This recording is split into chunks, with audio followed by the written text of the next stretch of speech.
बिस्मिल्लाहिर्रहमानिर्रहीम। Dear students, this is Zahoor Ali from superior college Mandi Bahauddin.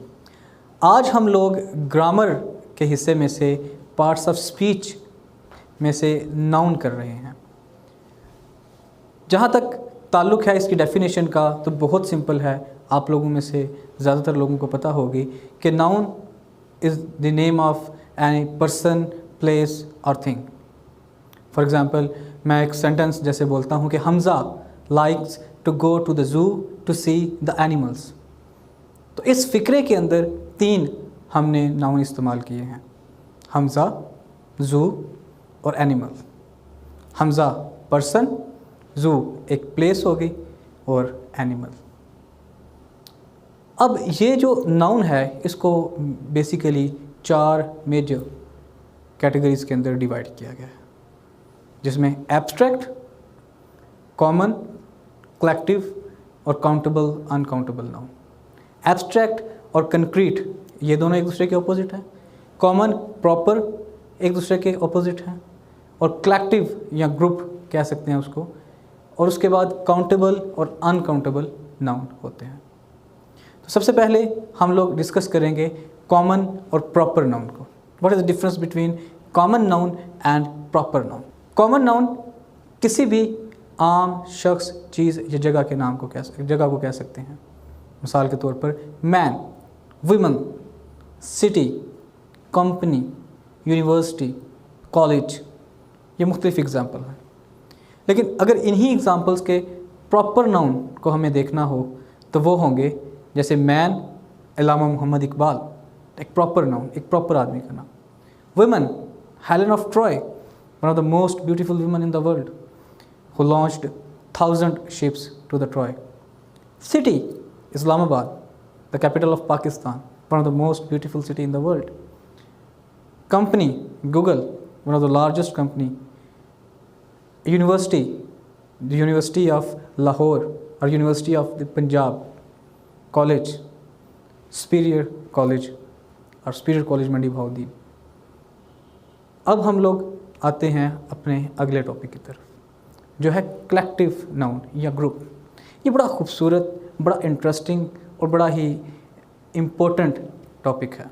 जैसे collective noun के अंदर दो तरह से उसको हम डिवाइड करेंगे, जैसे कि ग्रुप या कलेक्टिव नाउन। एक ग्रुप ऑफ पीपल हम कह सकते हैं, इसकी डेफिनेशन की जा सकती है group of people, a group of things. ठीक है, you could say it is a definition of collective noun. So for example a group, आप यहाँ पे थोड़ा सा जहन के ऊपर जोर डालें तो मैं कहूँगा कि अगर प्लेयर्स हैं उसका अगर आप कलेक्टिव नाउन बनाएं तो क्या बनेगा? Well, team. स्टूडेंट्स, उसका कलेक्टिव नाउन क्या बनेगा? Class, criminals, gang, keys, bunch of keys, shoes, pair, मतलब दो शू होंगे, pair, soldiers, army, wolves, pack. Wolves are very dangerous animals and they will be called pack when they will be together. Peace, swarm, stair, a very important, very beautiful and very interesting word, stairs.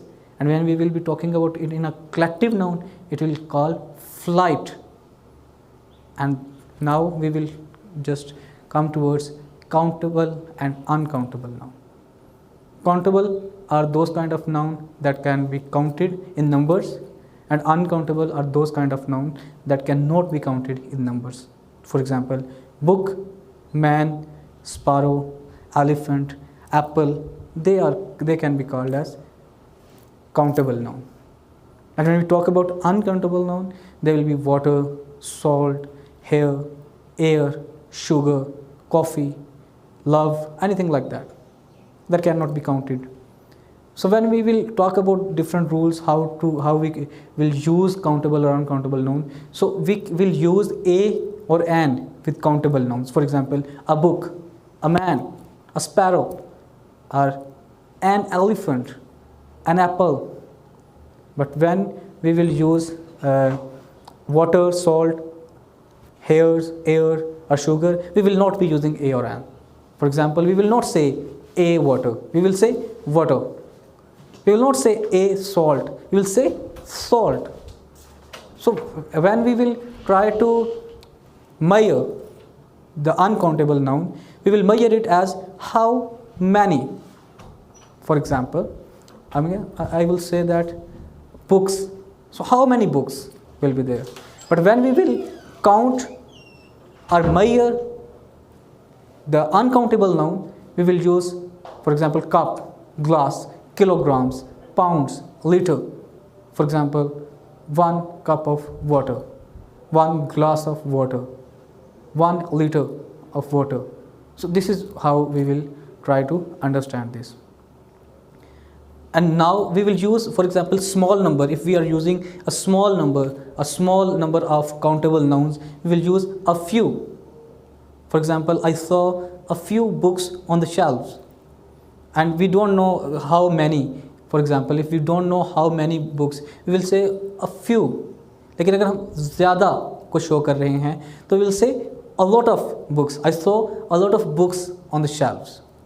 लेकिन अगर हम uncountable noun के अंदर how much use करेंगे तो यहाँ तादाद बताना चाहेंगे, और तादाद अगर थोड़ी बताना चाहेंगे, फ्यूअर बताना चाहेंगे, तो हम लोग क्या यूज़ करेंगे, हम कहेंगे a little. There is a little water in the jug, for example.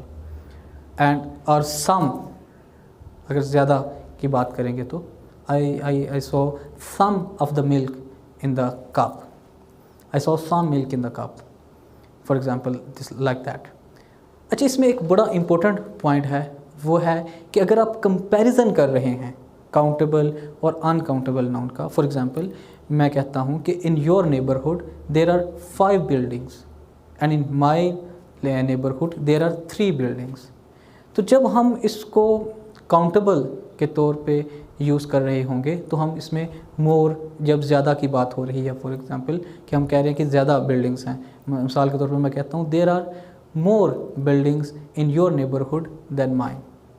तो जब ज़्यादा की बात होगी तो हम मोर इस्तेमाल कर सकते हैं काउंटेबल में भी और अनकाउंटेबल में भी. लेकिन जब हम कम की बात कर रहे होते हैं तो काउंटेबल के अंदर हम फ्यूअर इस्तेमाल करेंगे, लेकिन अनकाउंटेबल के अंदर हम लेस इस्तेमाल करेंगे. अगर यहाँ पे स्टूडेंट्स बहुत ज़्यादा गलती कर जाते हैं कि वो क्या करते हैं, वो जब कंपैरिजन कर रहे हैं तो वो काउंटेबल और अनकाउंटेबल दोनों नाउन के साथ वो लेस का इस्तेमाल करते हैं. यहाँ पे आपको करना क्या है कि जब आप कंपैरिजन कर रहे हैं इन दोनों चीज़ों का, तो जब फ्यूअर की बात आ रही है, जब काउंटेबल की बात आ रही है तो आप फ्यूअर यूज़ करेंगे, जब अनकाउंटेबल की बात आ रही है तो आप लेस यूज़ करेंगे. So this was today's lecture. Thank you so much. We will see you in the next lecture. Thank you so much.